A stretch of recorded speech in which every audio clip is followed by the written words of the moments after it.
This is the summary created from the video. Lecture 30 IO Stream I. Java treats any flow of data as a stream, classified into input and output streams with the Java or package handling various input-output devices.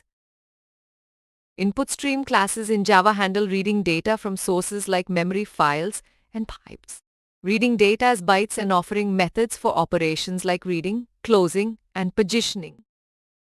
Java's data input stream classes provide methods to read data from input sources in various formats like integers, floats, lines, characters, and booleans, while output stream classes write data to destinations.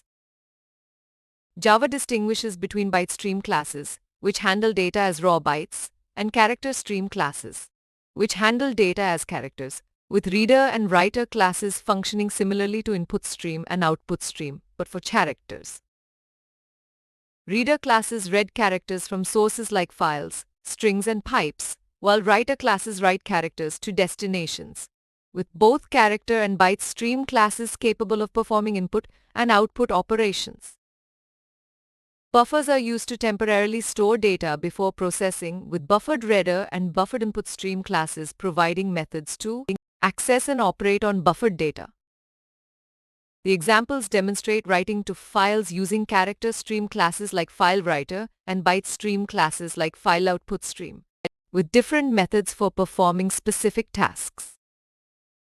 The key takeaways are that Java treats data flow as input and output streams, categorized into byte streams for raw bytes and character, streams for characters with input stream classes reading data from sources, output stream classes writing data to destinations, and reader-writer classes handling character input-output.